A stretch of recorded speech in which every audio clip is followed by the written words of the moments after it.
I think we've got a lot of folks here. We've got about 3 after. Let me go ahead. I'm going to go ahead and introduce Erin so she can get started. I know she has a lot to cover tonight. We've got a nice big audience tonight. So my name is Tyler Woods. I'm with Oklahoma Shakespeare in the Park. My name is not Oklahoma Shakespeare, as it says. But I am the managing director, and we have decided in this age of COVID that we're going to do something that we've never really done before, which is a nationwide masterclass opportunity. We have Erin Sloan joining us tonight from Chicago. Erin is a OSP veteran. She has done many a show with Oklahoma Shakespeare in the Park. She served as an education director with yours truly a few years ago. And she has been in Washington, D.C. She's a graduate of the Academy of Classical Acting in Washington, D.C. at George Washington University. And now she lives in Chicago and is a working actress and a professional in that realm. And she's got a lot of great information to share with everyone this evening.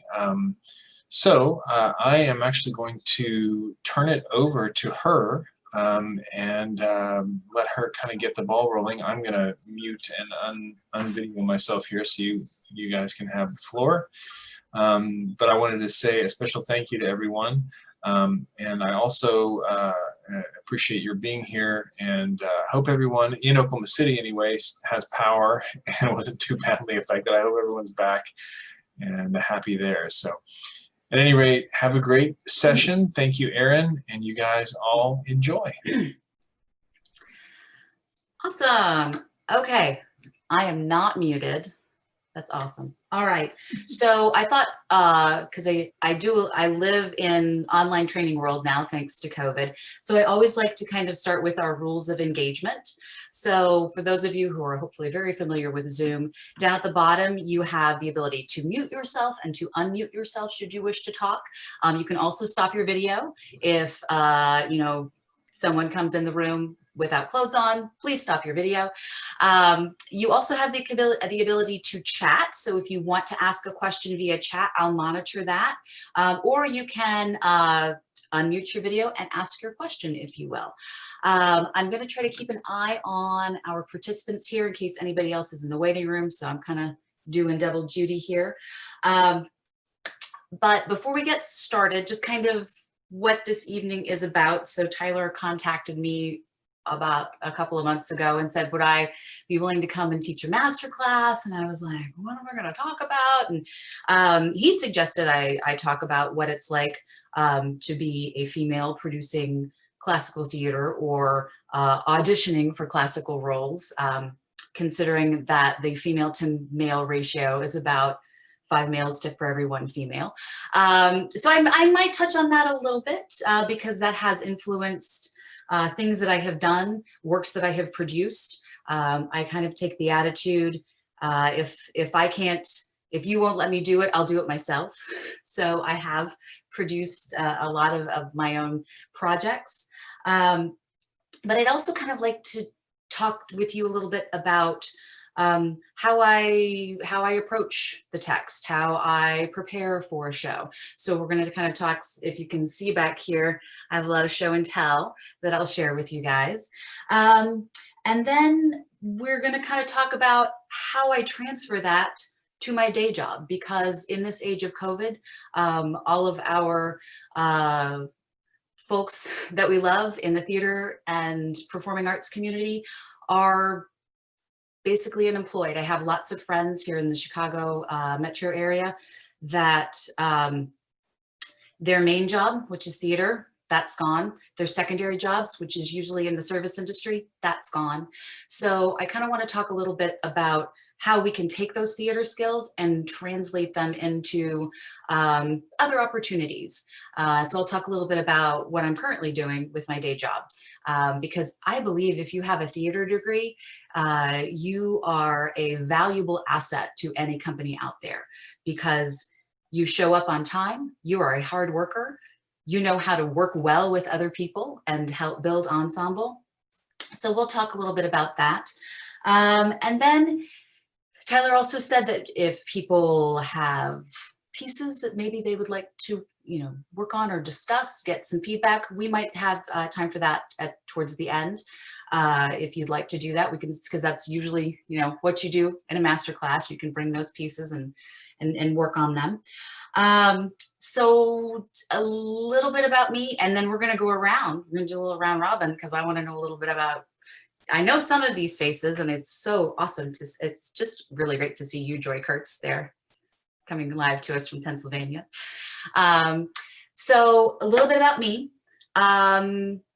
Yes, I do theater, but I did not always do theater. I actually was a really late bloomer. My sister's on here, and she can attest to the fact that, yeah, I was in the band. I started out, I was a percussionist. I played the drums. I really liked the cymbals because you could really take out a lot of aggression with the cymbals. But I was a really shy kid, and I liked band because I could hide behind a very large instrument. So my whole high school career and up until halfway through college, I hid behind very large instruments. And it wasn't until I was a sophomore at the University of Oklahoma, a friend suggested I take an acting for non-majors class. And I was like, and they said, no, do it. It will help you overcome your fears of talking in front of people and your shyness. And so I took an acting for non-majors class. And I can't believe in this class, we read 24 plays in one semester. When I taught at William & Mary, my kids were lucky to get through 6 plays in a semester, but we read 24. Oldies but goodies. And I kind of caught the bug. And so I talked to my instructor that semester, and I said, I want to do more. And she said, well, I said, I want a minor in theater. And she says, well, we don't offer a minor. We offer, you can take majors classes, but you have to get special permission. Because at the time I was a history major, and I didn't want to double major because I wanted to eventually graduate on time. So basically for the last 2 years that I was at OU, every semester I would take my little card to the registrar's office, and I would get special permission to take majors theater classes. And I was the only non-major in the department. That was really scary. So that was my introduction, and it was always really not fun because I would have to go to the large cattle call auditions at OU, and I would never get cast because I was a non-major. If it was between me and a major in the department, they would give the role to the major. So I learned about disappointment really early on and that it's okay when people say no because there are reasons behind it. So did that, graduated from OU, went on to get my teacher certification because I love history, but I couldn't coach football, so I could not work in the state of Oklahoma as a history teacher. But I decided to continue my theatrical training. I was like, I'm going to get it on the job. And so I started auditioning for local productions in Oklahoma City. Auditioned at Shakespeare in the Park, Carpenter Square. And in 1995, OSP finally cast me because enough people got sick in the cast. They were like, we'll go with her. So I kind of was like, okay. So my first couple of shows, I was kind of there by default because somebody would get sick or somebody would move to New York City. So we'll cast Erin. But I ended up working with OSP for about 10 lovely years until I had the opportunity in 2005 to attend the Academy for Classical Acting, which is run through George Washington University and the Shakespeare Theater in Washington, D.C. Why? I'm actually the 3rd student from the University of Oklahoma to go through the program. There was another student the year after me that actually was from Oklahoma Baptist University. So Oklahoma has a really great showing with this wonderful accelerated MFA program in Washington, D.C. So I was there. It's a 1-year program. They cram everything in. I also had 2 small kids at the time. So kudos to my husband. I can also say in this industry, it helps to have a really great partner to help you out. But I finished my MFA. And when I moved to DC, I was non-equity. I had no idea what SAG was, but in the course of the year, I learned really fast. And right after I graduated in '06, about 2 months later, I was offered my equity card. So I know a lot of people, they come to their equity card after many, many weeks of working and being equity member candidates. I was lucky enough that I was hired for a job at Ford's Theater and they offered me my card, which I will say is kind of both a blessing and a curse. Once you turn equity, you have the opportunity to work some really great contracts. But once you turn equity, because you have the opportunity to work some really great contracts, you're also very expensive. So depending on what market you're in, you have to kind of weigh the pros and cons of whether you would rather work consistently as an EMC candidate, which here in Chicago, you can get consistent work as an EMC candidate, and it pays nicely. But as an equity member, those jobs are really rare, and they're still going to the East Coast to hire actors in for major Chicago productions. So sometimes you can price yourself out of the market. I found that out when in 2008, we decided to move to the 18th century. And my husband and I took jobs with the Colonial Williamsburg Foundation in Williamsburg, Virginia. I worked in their education outreach department because the really great thing about having an MFA in theater is if I am performing, I have an MFA from the Academy for Classical Acting. If I'm teaching, I have an MFA in theater from George Washington University. So it's kind of the best of both worlds there. But in the 18th century, I did a lot of character interpretation. So we were portraying people of the past, and it really allowed me to combine my love of history and theater together by creating these really great characters, give voice to the voiceless, to help train teachers and students around the country. So, and I got to wear some really great clothes because they have a fantastic, fantastic costume shop. So now I'm here in Chicago, and Chicago's actually home to the Midwest Regional Office for Actors Equity. So I have gone to many an audition downtown on Randolph Street. I've also been behind the table at equity auditions because I also work for a company called the Chicago Shakespeare Project. And I've cast shows, so it's kind of come full circle now. But my day job is I am a sales trainer for a very large educational distribution company. So I take my skill set and I translate it into bringing our salespeople up to speed on our latest products. And I get to do all the voiceovers. I'm also I'm on the phone tree. So if you ever call Follett School Solutions, I'm the 800 number voice that will answer. So again, blessing and a curse to your theater training when they find out that you can speak and enunciate and be understood. You're going to do all the voiceovers. So it's a little bit about me. I'd like to learn about you. Matthew DeGeorge, I see you have your hand up. Do you have a question? Oh, you're on mute. There you go. So basically, if be careful, you be good, but be careful that you're not too good, or else it'll be really hard. Right, right. If you're not that good, it's going to be hard to find jobs.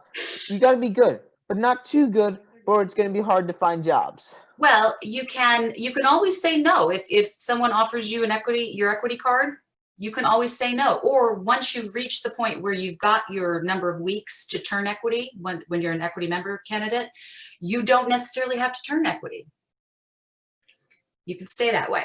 So again, it really kind of depends. I would say in those larger markets, if you turn equity, it helps to get a good agent. I have a lot of friends that live in DC that actually moved to New York. They also keep their New York phone numbers. I have a very good friend here in Chicago, and it always scares me when she calls and it's a 212 area code because she kept her New York number. So again, and here's the thing, just your zip code does not define your talent. When I was working in Williamsburg, there was an equity level company. Virginia Shakespeare Festival was still functioning at the time that I was there. And I went in and auditioned for a production of Midsummer Night's Dream. It's great. I studied it. I'd been in a production, easy peasy. I had the director tell me to my face that he was not going to burn his equity contract on a female actor. And that was really disappointing. That's another instance of I got mad and then I got busy.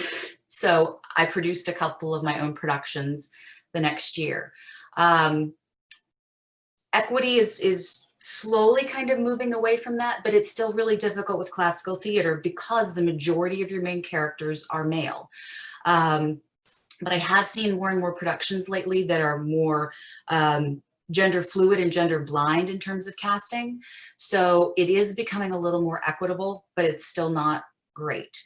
That's why when I direct productions, I really, really try to have an equitable number of males to females to, I really, and I had gone to an audition a few months back in Chicago, and it was a production, it was a gender fluid production of Oklahoma that was being put on by the Oregon Shakespeare Festival. And I was so excited to see all this talent that had never had the chance to come out before, because when you read breakdowns, it's like seeking male, seeking female. But again, it's starting to change, and you're starting to see more gender fluidity in casting.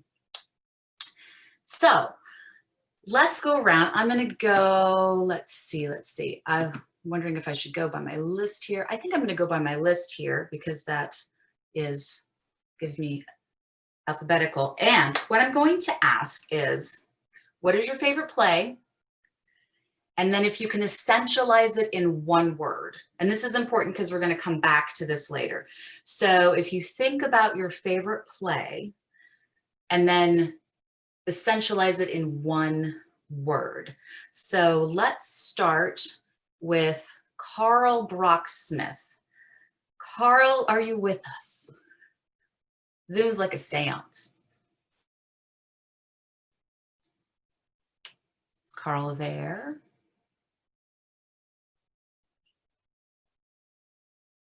All right, we'll come back. How about Catherine Armitage? Catherine, are you there?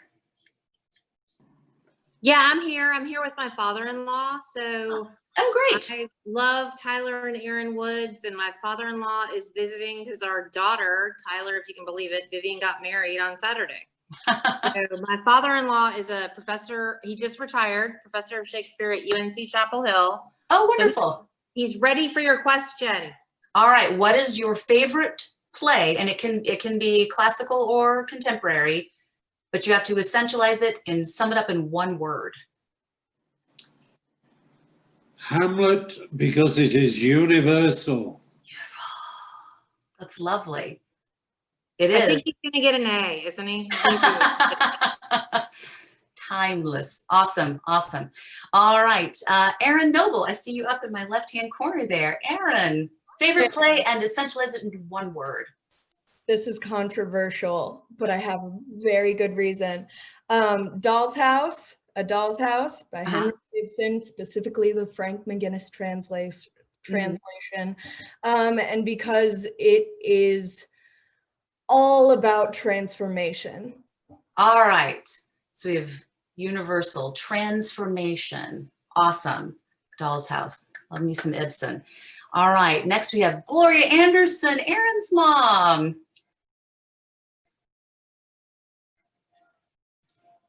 Oh, I'm going to unmute you. I got it. Okay. Hi. I am Erin's mom and just recently moved here to Oklahoma City. Wonderful. From Oregon, that's where right. we saw a lot of Oregon Shakespeare. Yes. I think my favorite play is Richard III. Mm-hmm. Tragic. Tragic. Yes. Yes. I work with a great group of people in Washington, D.C. It's a great company called Taffy Punk. And every summer they do what they call their Shakespeare bootleg. which they cast it about 3 months out. And then we all show up the day of the show. And we have about a 7-hour rehearsal. And then we do the show that night. So I like to call it, it's my theatrical Brigadoon, because it's my show where all my friends show up once a year and we're scared out of our minds. And we do it at the Folger Shakespeare Library. They're closed for the next few years because they're doing reconstruction right now. But it's usually standing room only. People queue up around the block the day of for free tickets. And it is the most exciting night of theater because it's the one night of the year where everyone is listening. And What is it called? it's called Bootleg Shakespeare. Okay. I And- participated in something very similar to that Yes. called Theater 24/7. And Yes. it was a project where, the writers wrote 10-minute plays, Mhm. and they wrote from midnight to 6 a.m. The directors got the plays at 6, picked their cast at 8, rehearsed all day, and performed at 7. Yep. We go That at was- 7, we whether did- we're, Like 10 of them. oh, wow. About 7 of the play. Yeah, it was interesting. Well, we did Richard III. Oh, go ahead, Matthew. I just want to say, Miss Anderson, that sounds absolutely exhausting. It is exhausting, but I've never had so much fun. It is really exhausting, but it's a good exhausting. You just leave it all there. Well, we did Richard the Third last summer for our bootleg, and we had a female Richard, and she was the best Richard that ever. I mean, she was amazing. And Oregon, 2 years ago, Oregon Shakespeare did Julius Caesar with Julius Caesar as a woman. Oh, wonderful. Yeah. Yeah. Yeah. I love gender blind casting. All right. Thank you, Gloria. Hank Childress. Hank, are you with us? Let's see. Hank, do you want to? There you go. So what's your There we favorite go. play, Hank? Favorite play, and then sum it up in one word. One of my favorite plays is Hello, Dolly. I think the word I'm going to use is witty. It's a very witty play. Witty. Wonderful. I was in the pit orchestra for Hello, Dolly when I was in high school. Yep, that was fun. My sister's laughing. Dolly fell off the stage one night. She was singing Before the Parade Passes By, and she just walked right off the lip of the stage. It was quite In one of the productions we saw, a Broadway production, Dolly got hit with the curtain when it was coming down. Oh, I know. That's a dangerous show for the Dollies, isn't it? Mhm.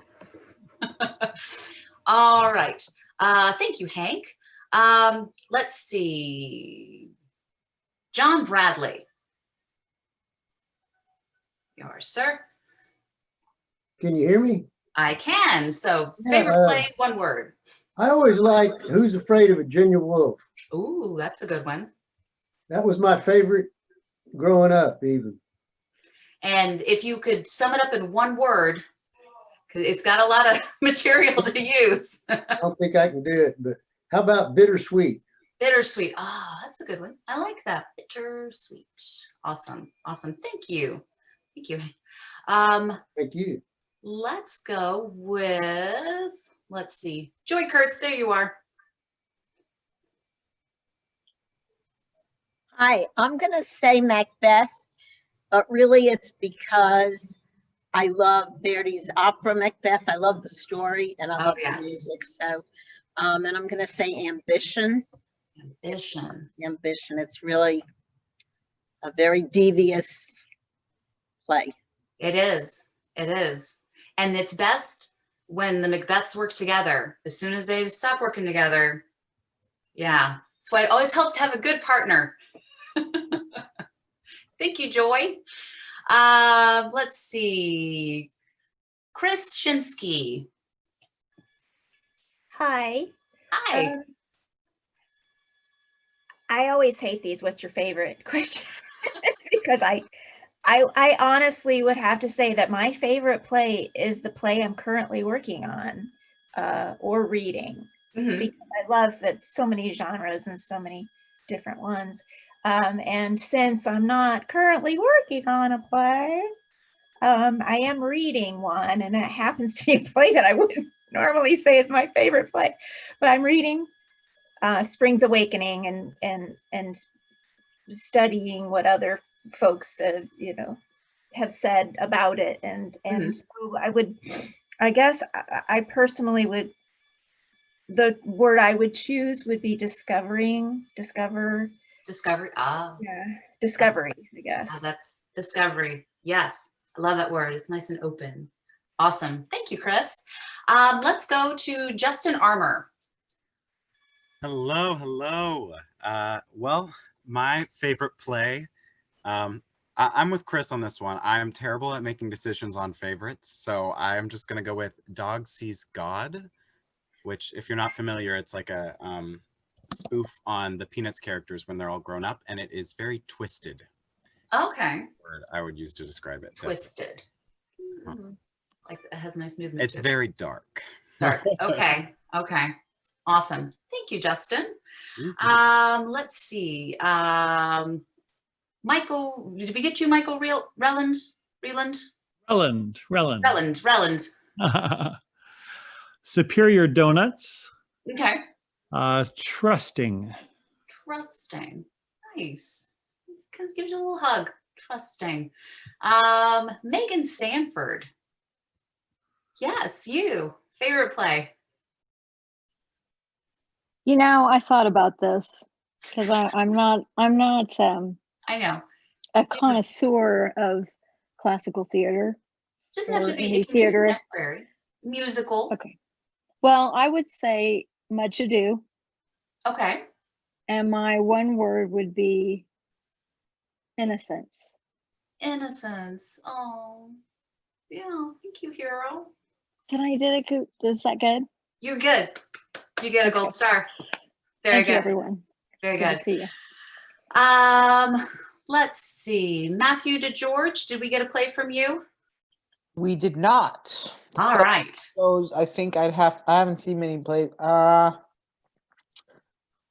think I'd have to go with Dear Evan Hansen. That's a good one. Because it's relatable. Relatable. I like that. Yeah. We've all kind of sort of been that kid. Awesome. Thank you, Matthew. Let's see. Catherine Armitage, are you with us now? I was here before and I introduced my father-in-law. So oh, that's right. That's right. Yes, thank you for doing this. You're doing a great job. Thank you. All right. Melissa Kessler. So I think my favorite has to be Rent because it's about life in general. So just life? Yeah, life, absolutely. We all have our struggles, but the whole show is just about life. Awesome. Good, good, good. And it's based on an opera too. So that's for you, Joy. Let's see. Jerome Stevenson. I'm really excited because Jerome Stevenson is on this call. I'm a big fan. Wow, thanks. As am I, my friend. Thank you. I'm with the folks that said it's hard to choose a play, but for this moment, I'm gonna pick Fences by August Wilson. I'm gonna say because it's honest. Honest. Awesome. Great. And Carl Brock-Smith, did we get you earlier?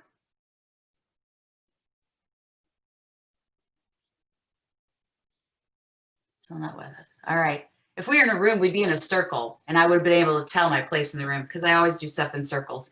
But on Zoom, it's really hard and I have no spatial awareness on Zoom. So thank you all for your really great responses and for playing along. I'm a firm believer in, especially when I teach classes, whether it's an hour-long seminar where I'm only going to talk to you once, or if we're spending an entire semester together, I am a big proponent on building ensemble and especially creating spaces of trust. Because the only way that you can, especially if I'm teaching a semester-long class and we're delving into some pretty heavy material, the only way that we can do that and have trust and feel safe in that space to explore and discover as a unit is to foster that ensemble and create that ensemble. So little exercises like this kind of help me do that, so that we can all hear and see what each other sounds like. And we've all shared something that's near and dear to our heart, and others have accepted that. So big proponent of creating an ensemble. Little hard in a digital world, but thank you guys for helping us out today. So moving on to how do I do what I do? What did I learn when I went to the ACA? So I showed up to the Academy of Classical Acting in 2005, and I was one of 7 women and 7 men. We had 14 people in our class that year. We had to go through a rigorous audition process. I had to audition for Michael Kahn. I had to fly to DC and audition for him, and he had just had LASIK surgery, so he had sunglasses on. He was even more intimidating than, because it's Michael Kahn. But I was accepted, and we moved our whole family up to DC, and I spent the most transformative year of my life in that program. I had always loved Shakespeare. I studied it in college. I took a really great class at OU on Shakespeare and performance, and did scenes and all kinds of stuff.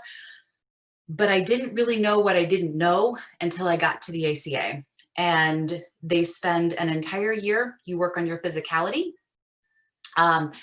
We took Pilates 5 days a week for 2 hours every morning, entire year, because they really believe on your instrument has to be in shape.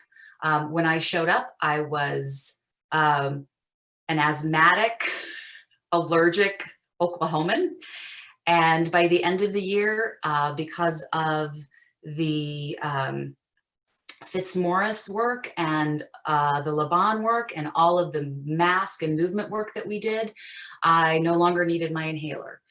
So the program it's not only physically transforming, it's mentally transforming.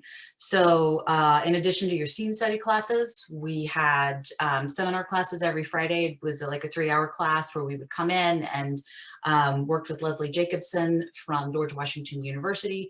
And Dr. Jacobson would take us, we basically went through the whole canon of Shakespeare's plays, and then we moved on to the Jacobean plays and contemporaries. So again, I didn't know what I didn't know until I got to the ACA, and they're very intent on, if you can master that text, you can master anything. So even though I'm really, really steeped in classical text, I take that and I translate it to any contemporary piece that I'm working on. But the number one thing I think that really struck me with the classical text and really diving down deep into it, Shakespeare gives you the roadmap.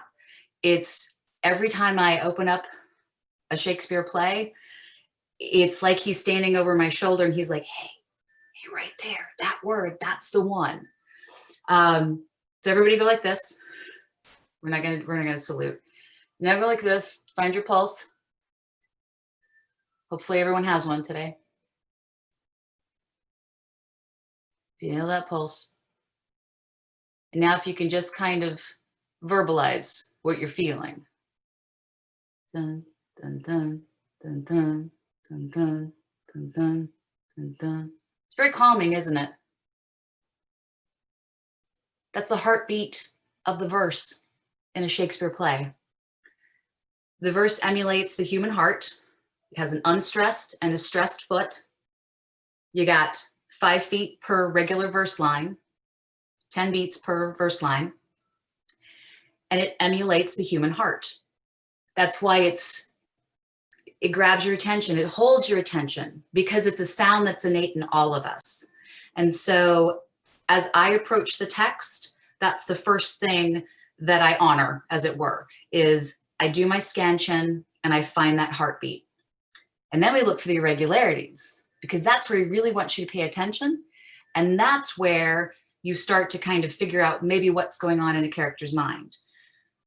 Last week, OSP did a reading of Richard II. As I was scanning through a lot of my, oh, that was my flat A. As I was scanning, I'm here in Chicago now and I have to watch my flat A. As I was scanning through my verse, I found a lot of my verse lines had a trochee in the first foot, and a trochee is an inverted line. So it starts out with a stressed syllable and then it's unstressed. So it's boom, boom, boom, boom, boom, boom. So if I start out with a stressed beat, I catch you right off on the very first word and grab your attention. Richard III does it a lot. He starts off his lines with a lot of stress beats in the first syllable. So I really pay attention. That's really kind of the first thing that I do is I get my text and I go through and I scan it. Because Shakespeare is going to tell me where the important words are, and they're going to be in the stressed positions. He's very rarely going to stress a pronoun because that's kind of a given. He's going to stress verbs. He's going to stress juicy adjectives. He's going to put the things that he wants you to pay attention to in those stressed syllables. And then if he really wants to pay attention, he messes with the verse. You'll find as his plays go on into the 17th century, so when he's writing Macbeth, when he's writing Lear, when he's writing Hamlet, he's gotten really good at playing with that rhythm, and so he starts to play with it even more. And then that carries over to the Jacobean writers, and they mess with the verse up one way and down the other. So scansion is always very important. It also helps too if I am producing a play and I'm cutting text. I always have to make sure that I honor the verse and cut within the verse line. So I'm just not slashing lines. I'm making sure that if I cut a line, that the verse continues as it should. So then I'm also looking at if I'm doing a comedy, if I'm doing a tragedy, if I'm doing a romance, or if I'm doing a history play. I always want to understand what was the point of view of when it was written, because as we know, there's author bias. When we were at Colonial Williamsburg, there was a book that we used to use in our teacher professional development, a lovely book, My Brother Stan is Dead. And it was about a Revolutionary War soldier and his younger brother in Connecticut. And it was this really horrible story about war, but it was told through the lens of the American Revolution. But if you look at when the book was written, it was written in the 1960s at the height of the Vietnam War. So the Vietnam War really influenced this book that was written about the Revolutionary War, or the War for Independence, but that's another history seminar. So I always want to look and see what was happening culturally and politically as Shakespeare was writing these plays, that influenced the language, that influenced the setting, that helped develop the characters. So again, I mentioned our favorite plays, Lear, Macbeth, Hamlet. That was written, they're written in 1606. So you had a plague going on the year before. You had a bunch of Jesuits who tried to blow up Parliament. So that was kind of on everyone's minds. And those events really do influence, especially with Macbeth, those events really come into play and help you kind of understand the world that Shakespeare crafted in that play. So again, I always want to look at the history because nothing is created in a vacuum. Then I've got my history and I scan my text because I like to do that first. I go to my tools of the trade. And oftentimes, a director is going to send me a digital copy of a script. Folger Library has really great editions that you can download digitally that are easy to disseminate. But once I get that, then I'm typically going to go to my Arden because I like these editions the best. I like the punctuation in the Arden. The notes are a little scholarly. So this is where I go for my punctuation. You're like, why punctuation? Well, depending on what edition you use, editors are going to insert different punctuation. So from our folios and our quartos, Those were produced by different compositors back in the day, and they were throwing in exclamation points as opposed to question marks, which actually can be interchangeable. So different editions are going to have different punctuations. Again, last week did Richard II, and there was a line that I could not get out of my mouth to save my life from the Folger edition that we were using. I went to my Arden because it was missing commas. And I was like, oh, now it makes much more sense. And then it came trippingly on the tongue. So I love my Ardens. I use my Folgers because I like the footnotes. This is my very well-worn copy of Richard III. For my complete works, I love my Pelican. I have 3 copies of the Pelican. They have wonderful notes, great punctuation. Love my Pelican. I also love my Bevington, which was the complete works that I used when I was at OU, and it was very sad last year when David Bevington passed away. He was a professor emeritus at the University of Chicago. Then I got to look up all my words. So I love my Ben and David crystals. This is a great go-to in terms of helping me as now I go through my script and I've already marked out my verse. We'll talk about prose in a bit, but I've worked out my verse. And now I need to know, I know where all my stressed words are, my operatives. And now I need to dig a little bit deeper so that I can really internalize the meanings of those words. Then you can see this. This is my Bible. This is Gary Logan's pronunciation dictionary. And if you do not have this, I'm totally shilling for Gary. Gary was my instructor at the ACA. He came to us from the Denver Center for the Arts, and he was, my year at the ACA was his first year with the Academy. And Gary is amazing. He actually studied with Edith Skinner. So speaking with distinction, yeah, he did, because he had lots of stories about her. And so while we were at the ACA, Gary was in the midst of finishing up and publishing this pronunciation dictionary. There really wasn't one out there on the market until Gary came along.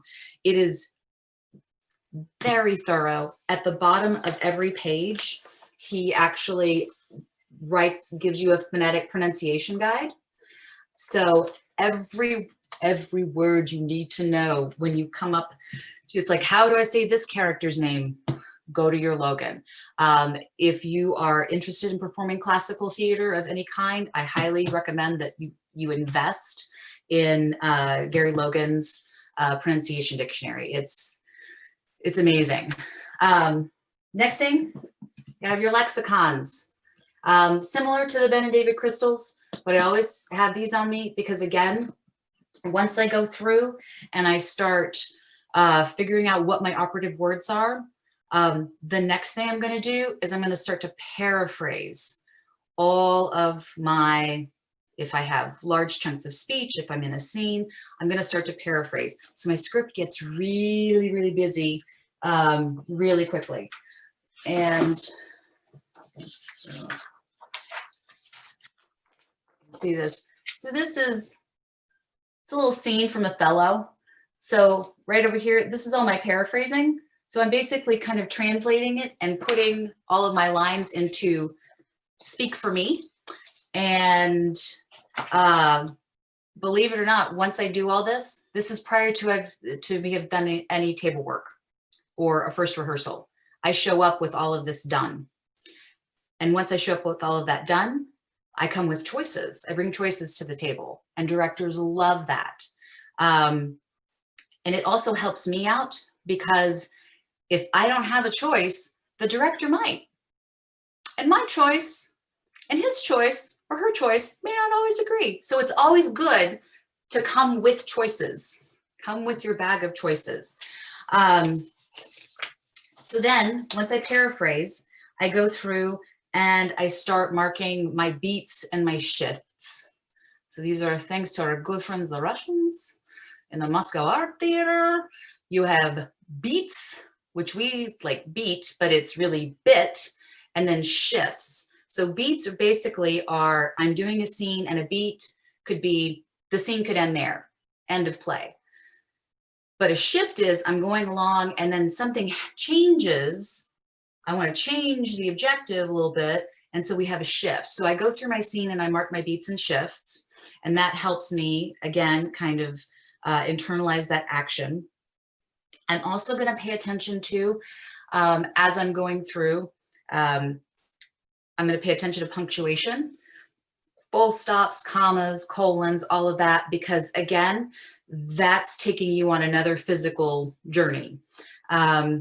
If you look at Viola's ring speech in 12th Night, it is full of punctuation. It is full of full stops where she's like, I have this thought, and then I'm going to turn completely around and I'm going to go with another thought. It's full of commas because she's walking and trying to figure it out.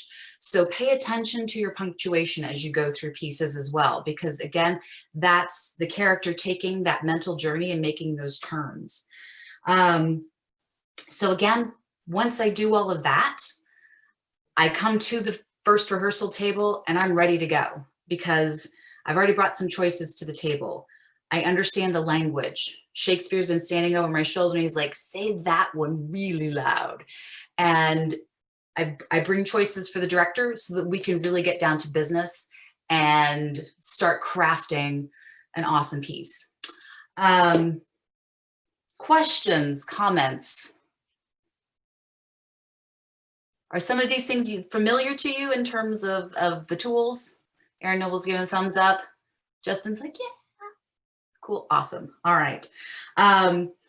So in terms of prose, again, prose, when I teach, I like to refer to it like this. Verse it's a red Audi TT. It's a two-door sports car. It is nice and tight, and it vroom down the road, and that's your verse. Prose, it's the talky bits, and prose is like a VW bus where you like throw all your friends in and you go for a ride and you tell all these stories.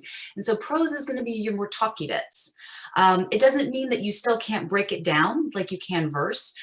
You can still have your operatives, you can still have your beats and shifts. But with prose, what I like to do is what we call a line out. So I will set bits of the prose off in different ways. Prose is oftentimes full of lots of lists. So it helps to kind of visually, I have this thought, and then I have A, B, and C.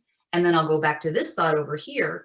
So with my prose bits, and Benedict has some great prose monologues and Much Ado. And those are really great exercises to kind of take those and line them out, because he's got lots of rhetorical hooks that you can, I put it here, then I put it here, and then I hook it back. So I'm a big proponent of visualizing that text, because again, it's the easiest way to memorize it. You can't just sit and stare at a piece of paper. You have to commit it to muscle memory. And by lining it out and by scanning the verse, that's the first step in committing it to memory.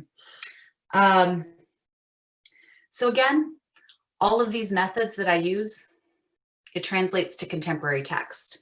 I am looking for those wonderful vowel sounds in words. So earlier when we went around and we talked about our favorite plays and the words that struck a chord with us, and you kind of noticed, Hank, I think you said with Hello Dolly, you liked it because it was witty. Is that, yeah? So witty has such, I grow up like this because it floats up here at the end.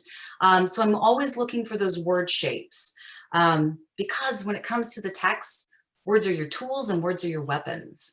So I'm always looking for the pathos, and the emotion lives in the vowel sounds of the words that we use, and the logic and the thought live in the consonants. So when you take a word like blood, it looks like it sounds. It's bleh. It's right there, and it's going to seep down on you. When you take a word like apothecary, which is an 18th century pharmacist, it's very choppy sounding. It's very consonant heavy because it's full of logic. And you would hope that your apothecary would have logical thought, because otherwise they would poison you.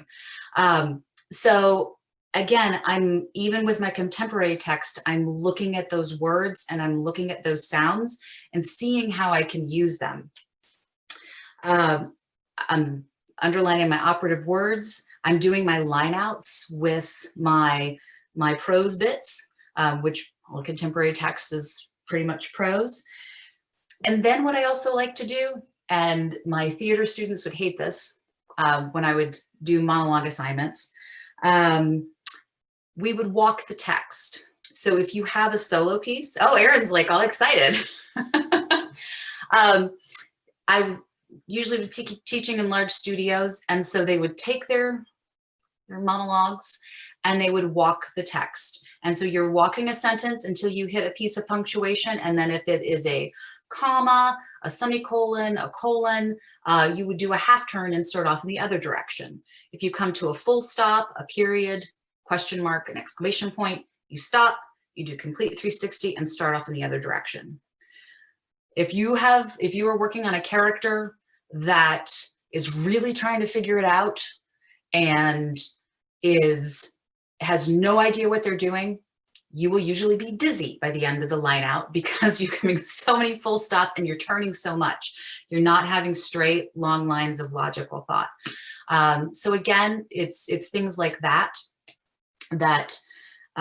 help me commit that text to muscle memory.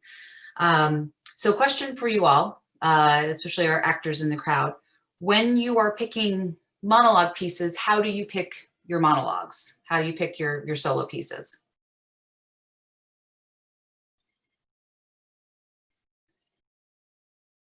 Erin's talking, but you're on mute. Well,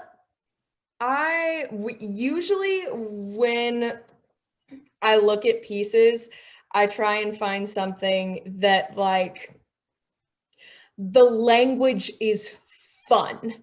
Okay. To say, like, it's a lot. I find the language to be fun anyways, but something that I read and I'm like, oh, I understand exactly what you're saying. Oh, someone else won't know what that means, but that's actually a very funny joke. The sort of stuff where it kind of like rings to me, even though I know like it may sound confusing or long-winded. I'm like, oh, wait, but I got that part. I know what to do with that part. This okay. I can.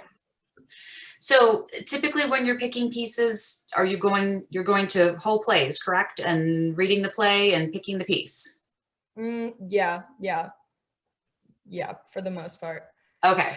There have been several monologue assignments where it's just rummaging through plays to find whatever monologue possible, but yes, that is the goal. Good. Again, it's my personal opinion and how I taught my kiddos at William and Mary. I'm a firm believer in read the play, because again, you got to have that point of view. You have to have that reference point, and then craft your monologue from the play. Pull it from the play. I am not a huge proponent of monologue editions where you go and you just find a piece and pull it, because I just feel like you don't have a point of reference. So I would say my biggest tip and what I do is I'm going to read the play. If I'm looking for classical pieces, I really, really love the history plays.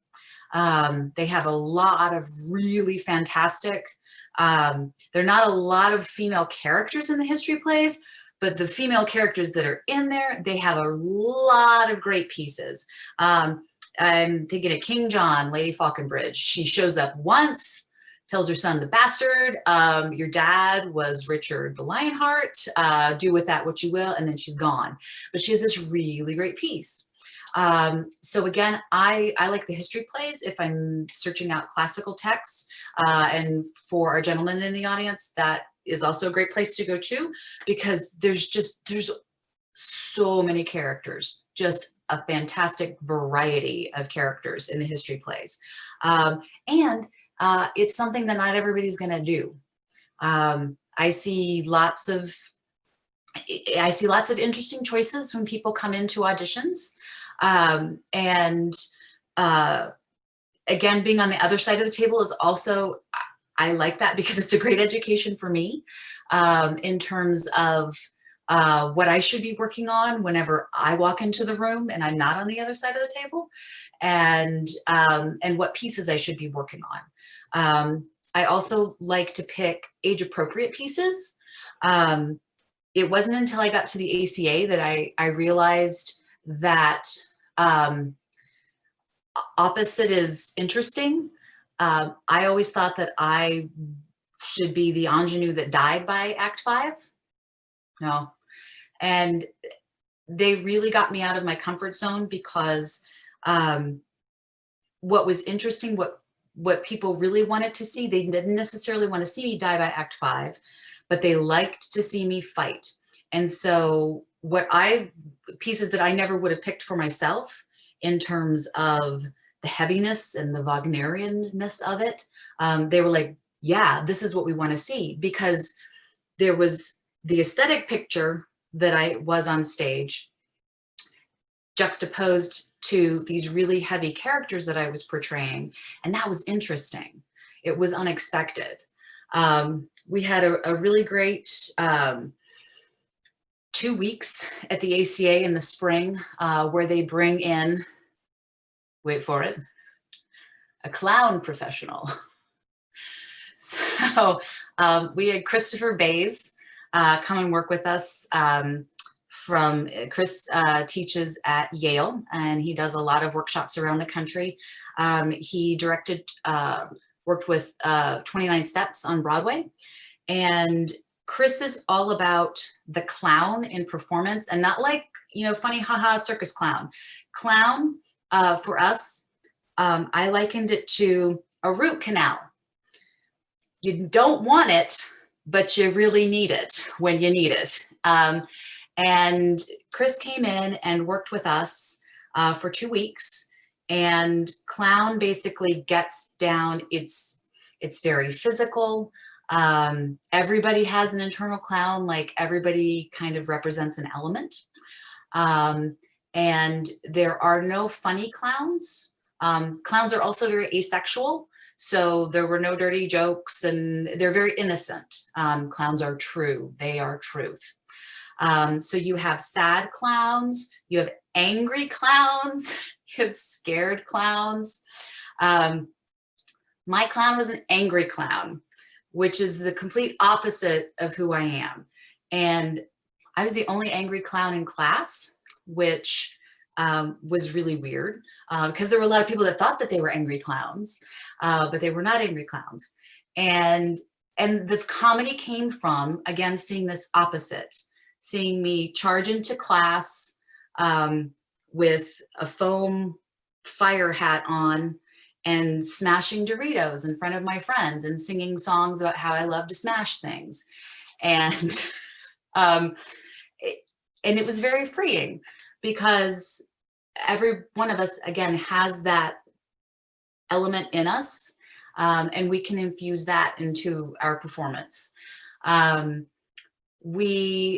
And I think the thing that resonated the most with me was you couldn't force jokes. The comedy was in the truth.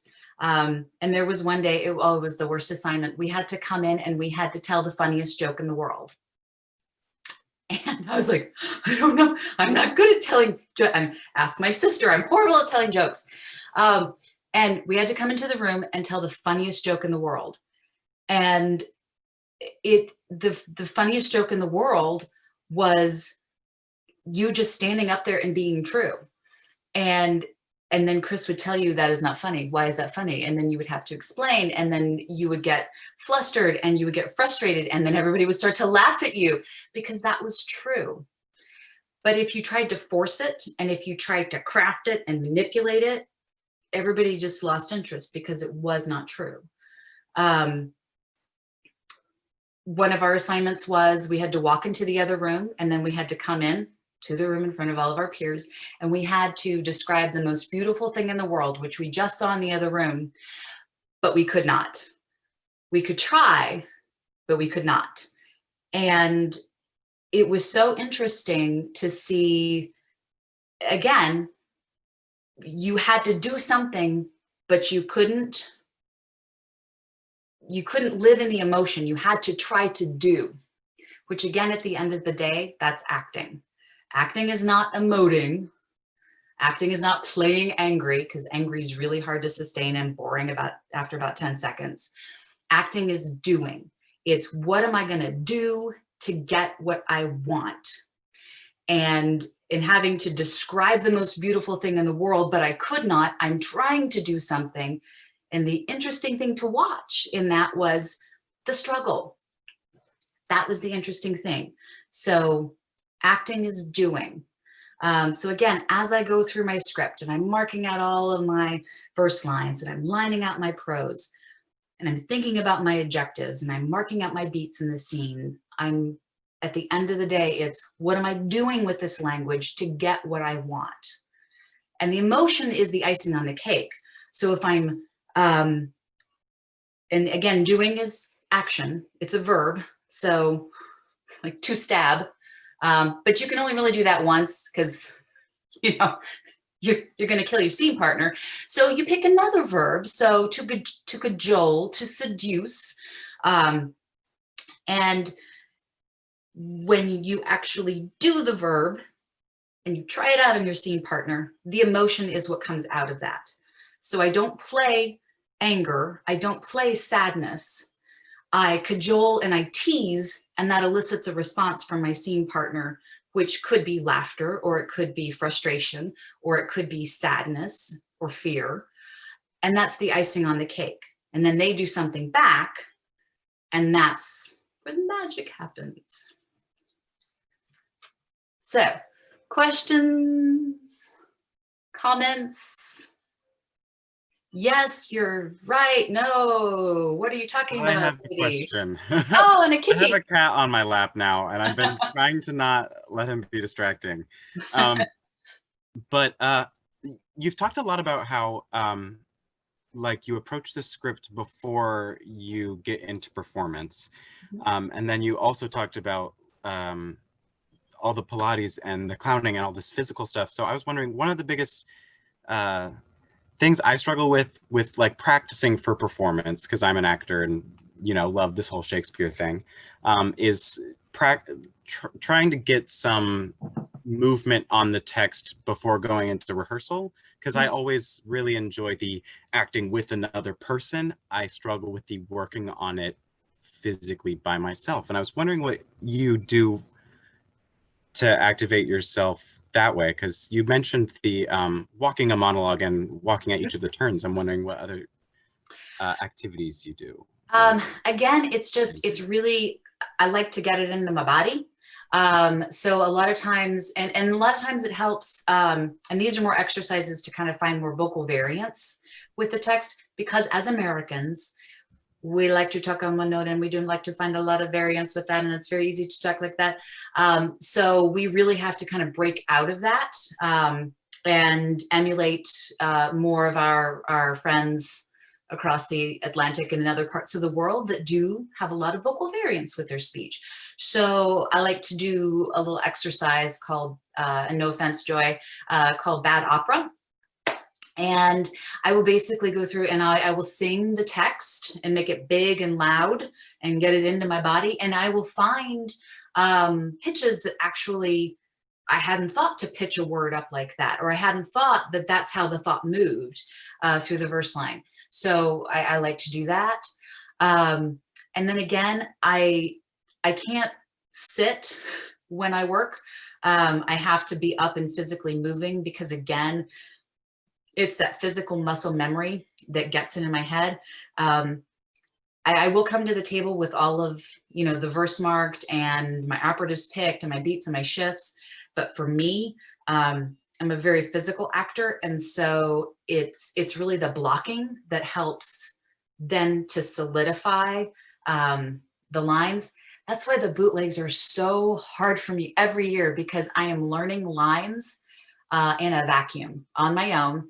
And I may get to run the blocking for the scene with my scene partners for the bootlegs maybe twice. Sometimes we don't even run the scenes because we're running behind, because we have lots of fights in these shows, and we'll have fight call that will take precedence because, you know, swords. So for me, it's that blocking that helps. So before I even get to that first table read, I'm still up and around walking and, again, figuring out that physical path for the character. Does that make sense? Cool. Cool. All right.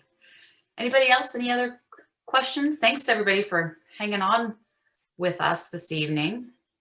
That's interesting when you talk about clowns, because I was just reading a Commedia dell'arte book, and Simon Callow, you know, the sort of famous English actor, writes the preface and talks about how hard it is to go from a scripted medium or a word dense medium that you're talking about. And I'm listening to all of your formations of how you come to your work, and it's all through that text. And Commedia is different. I'm going back to your instrumental music days, because I'm an instrumental musician as well, and I'm like, it's like those guitar players out there, and the ones that learn by ear are envious of the ones that went to school, and the ones that went to school are envious of the ones that learned by ear.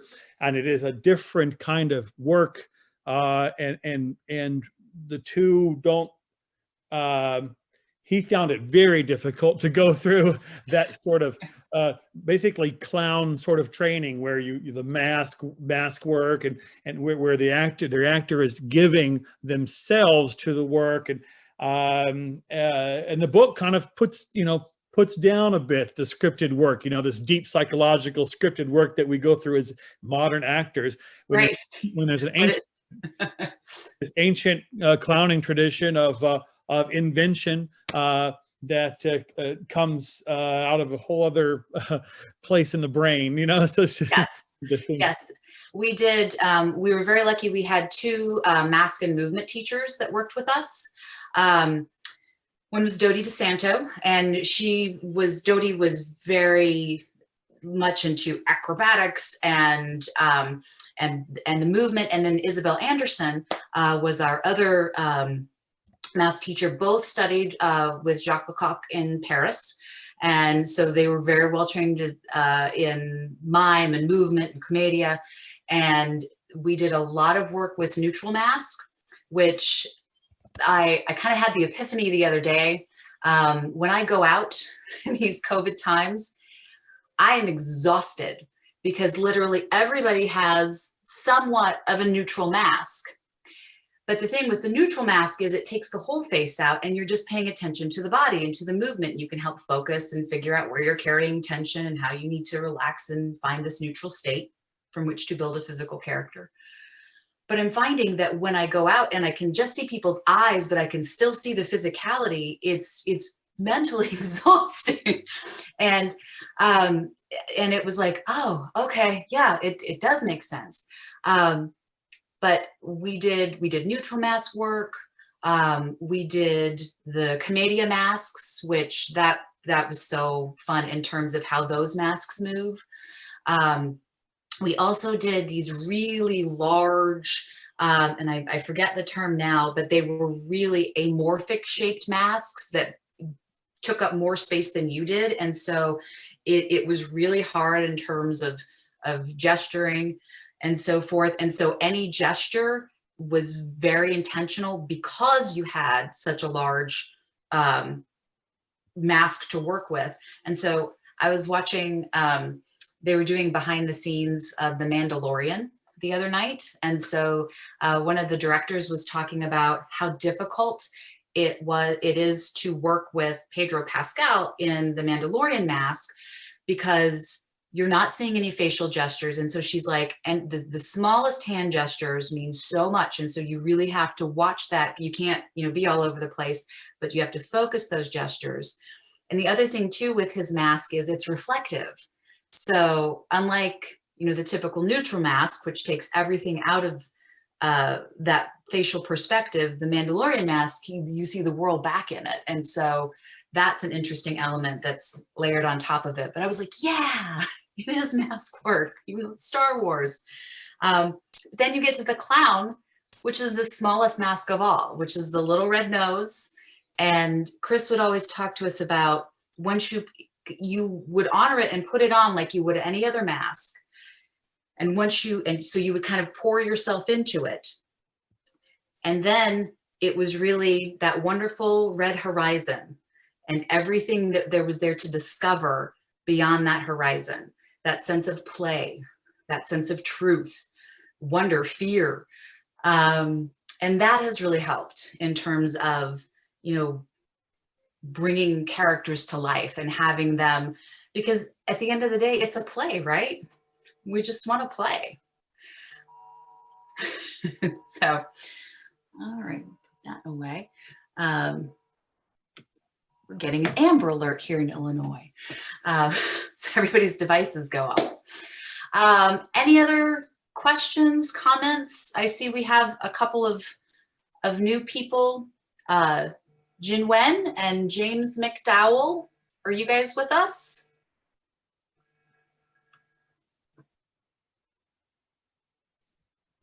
Yes. Okay. All right. So now we'll kind of bring it back full circle. At the beginning, we talked about our favorite plays. Oh, Jin's giving me a thumbs up. Thank you, Jin. So we talked about our favorite plays, and I asked you to essentialize it in one word. Does it make a little more sense now? We can talk all day long and we can describe out, you know, all the orifices, but to essentialize, it really makes it personal. And so when I hear the word witty, and when I hear the word,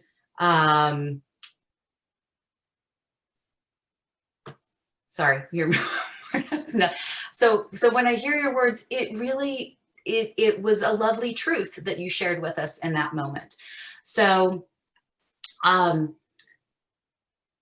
shall we talk a little bit about how I use this in my day-to-day job?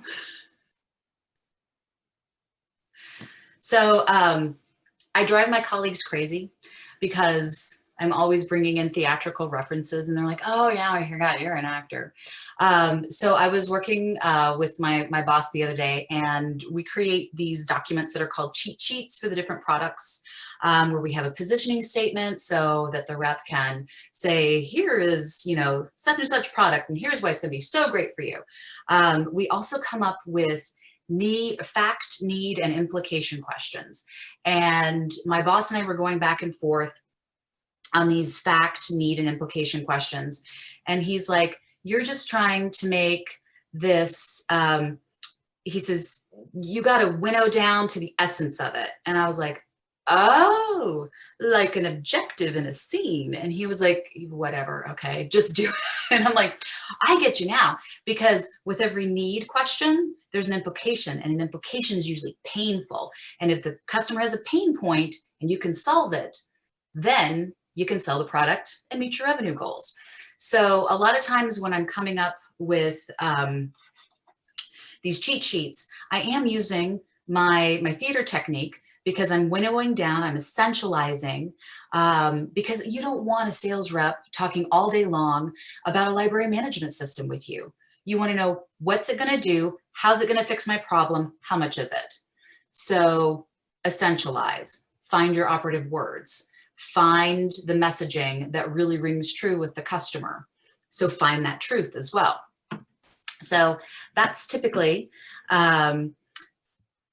what I do. I'm also kind of good at getting up in front of people in presentations and talking about a product and getting excited about a product and researching products that I know nothing about. I was thrown onto an assignment a couple of weeks ago. We sell a lot of products for international baccalaureate schools, if you all are familiar with those. We have a whole suite of products that our reps knew nothing about. They've been in our catalog for 5 years. And I was put on a particular product to bring the sales reps up to speed. Nobody knew anything about it. And I was digging and I was asking questions and I was like, well, what is this? And what is this? And how does it work with this? And literally ended up on an international call with people in the Netherlands so that they could explain it to me. Because again, when you're researching a play, when you're researching a character, the text, that's what you know how to do, and you know how to ask and dig for those questions. So I'm really good at research. And then I'm really good at taking that research and putting together a nice, engaging story that you're going to understand. So I like to think that with a theater degree, it's not just about theater, it's about how can we help people be better communicators? How can we help build ensembles within business structures? I have a very dear friend and colleague that he was a teaching artist for Shakespeare Theater, oh gosh, for 10 years. And then the pandemic hit and he was furloughed, and STC maybe won't come back until maybe next April. In the meantime, he had to make rent. So he now, he works for a company that's an independent contractor for the federal government, and he does HR trainings. And so he teaches federal employees how to speak their own truth via the Hatch Act. But he uses all of his theater skills to create classes that teach empathy, that teach information, that teach federal employees how to be better communicators, but he does it through his theater skills. So again, I like to think that don't get me wrong, theater is a wonderful medium. Screen is a wonderful medium. The arts, yes, we need them, but we also have to find our way financially in this world. And so I think if you can take those skills and translate it somehow into a corporate setting, you will be an asset to that company. Let's see, I'm looking at our chat and some people are dropping off, and we're at 8:20. I know we're supposed to go till 8:30. Does anybody have any questions? Oh, let's see. Would you please speak the topic of how you create your own opportunities as an actor? Oh, yeah. Oh, I get mad, then I get busy.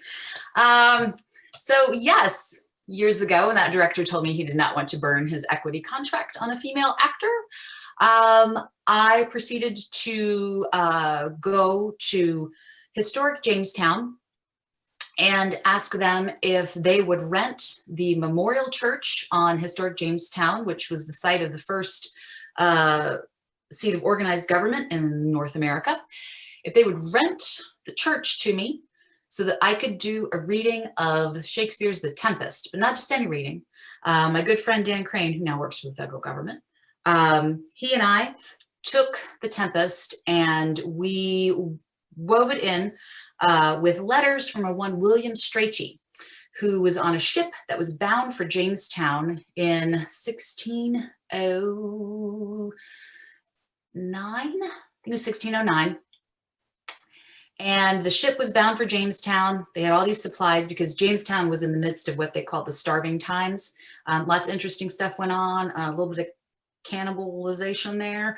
But anyway, the ship's coming over from England and it gets hit by a hurricane and they get stranded on Bermuda. And Strachey, who's the secretary for the colony, he writes all in his diary about all this crazy stuff that happens on Bermuda, and there's devils on the island, and it's magical and it's haunted. And his diary makes it back to England, and Shakespeare happens to read it and then writes The Tempest. So what we did was we took The Tempest and we interspersed it with Strachey's letters in places we felt supported the scenes. And Strachey kind of, this real historical individual, kind of became the chorus for this fictional piece. And so we performed that at Jamestown, and people came out and they loved it because we were actually on the historical site where these people came over who'd had this experience on Bermuda. They all survived. They reconstructed their ships. They killed a bunch of tortoises and saved their meat, brought it over to Jamestown, fed everybody. and because everybody thought they were dead. And then one day all these people come sailing up the James River and they're not dead, and they brought food. So that was a project that we did. And then one day I was driving to work and I was like, you know, Tempest was really great. And people sat there for 90 minutes on these really hard benches. So I'm like, where could we do something where they could be more comfortable instead of on benches? And so I thought, let's do something. If I could get Jamestown, I wish I could get something better. And so I went to the Colonial Williamsburg Foundation and I said, I want to do 12th night, during 12th night, in the Governor's Palace at historic Williamsburg. And I want to do it in 18th century dress. And I want musicians because 12th night has so many lovely songs. So I want all the music. And they were like, okay. And I said, I want to bring equity actors down from DC. And so you're going to pay them this amount of money. And then you're going to put them up in a hotel. And they did it. And we delivered. It was a great program. It was sold out every night. The only thing that I did have to acquiesce on was Colonial Williamsburg they like to maximize their resources and their money. So if you do one show a night, you can do two. So we literally had a 90-minute production and we did it twice a night. So we'd have like a 15-minute intermission and then we turn around and do it again. And there were some nights I was really dizzy because I was like, didn't we already do this before? But it was amazing. And it was amazing to do it in that setting. You literally walked up to the palace. They had cressets lit outside and they had musicians, and you were escorted into the palace, into the ballroom. And we had it set up, the stage, it was an alley. So we had audience to the north and to the south of us. And then we had two doors on either end. So our entrances had to, Dan directed it, and kudos to him because he had to be we had a lot of character doubling. And so he had to be really specific. If you went out a door, you had to make sure your clothes were out there to change to come in for another entrance. But yeah, you know, if I can't, if you're not going to cast me, then I'll do it myself. And so, oftentimes, yeah, you just have to ask for what you want. When I got here to Chicago, I kind of had to start over again because as you move from city to city, you build up a network. I had a network in DC because I went through a training program there. Moving to Chicago, I did not go through a training program here. I did not go to Second City. I did not go to DePaul or Northwestern, so I didn't have that network. So I had to start at the bottom. And one of the first shows that I did was with Chicago Shakespeare Project. And I was an understudy. And I remember I brought my kids to one of our readings one day. And even though I was an understudy, they gave me some nice little talky bits. And I remember my son asking me, he was like, Mom, you didn't talk a lot in that one. It wasn't, you weren't in it very much. And I said, well, that's what happens. I said, I'm starting over here. And sometimes you have to take what you can get and you got to build your way back up again. But because I showed up, I did my work. I came to the table every day with choices, even though I wasn't understudy. They asked me back. I got a lead in another production that they were doing the next year. And now I'm actually producing a program for them in February on Macbeth and the gunpowder plot. So I'm making kind of a mini documentary, which I think will be really exciting. So again, if you can't find the opportunities, make the opportunities. I encourage you. Any other questions? Megan Sanford, do you have a question? No, I'm good. You're good? Okay. All right. Well, I think we're about at our time. I know Tyler may be coming back here soon. Thank you, Joy. It was lovely talking with all of you. Thank you for sharing. I hope you could take some nuggets away from tonight. I hope to get back to Oklahoma soon. I'm going to be directing the Undiscovered Country production of Henry VIII, which I'm really excited about. Yeah, Henry VIII in January. And I hope that you all are able to attend that. I'm putting together a really great cast. It's going to be some Oklahoma people, some DC people, some Chicago people. So we'll have some nice representation from across the country. Thank you. Yes, Thank you all. Thank you. Thank you all. Appreciate it. So, and it's so nice to see theater thriving in Oklahoma. So I appreciate you all coming out tonight and supporting Oklahoma Shakespeare in the Park. Thank you. Thank you, Hey Erin. guys, welcome. Tyler. Hello. I just thought I'd check back in and say yes, add my thank yous to everyone's thank yous here for being here and having a successful class. Thank you to Erin for spending time with us, and thank you all sincerely for being here and making time for this. This is our first effort at doing something like this at OSB that I'm aware of. Certainly first time on Zoom in our history. So we have many more of these coming up. Of course, we have the ones through December 21st. So every Monday, check your website, check our website. Of course, I think many of you, when you register, you can choose which ones you want to attend. We also have Erin is directing Undiscovered Country, Henry VIII in January, at the end of January. So be sure and check that out. It's kind of a book club on steroids for Henry VIII. And finally, I just wanted to mention we are in the midst of our fundraising campaign, our annual fund drive for Oklahoma Shakespeare in the Park. We absolutely understand that this is a strange year, and that's putting it mildly. So funds are tight. We get it. Totally understand. But Oklahoma Shakespeare in the Park is a 501c3 nonprofit organization. We do depend upon the kindness of friends. And if you are able to give anything from $5 to $50 or whatever you're able to spare, I'm going to post a link in chat that takes you directly to our donate page. Your donations are tax deductible, and they do help us to keep doing programs like this, and of course, hopefully someday soon, live theater at Oklahoma Shakespeare in the Park. If you're not able to give, we totally understand. Again, this has been a strange and tough year for everyone, but I wanted to put that out there. And anyway, thank you again to Erin for being here. Thank you all for being here, and please stay safe and stay healthy, and hopefully we'll see some of you next week. All right, good night everyone. Good night. Thank you. Bye. Bye. Thank you.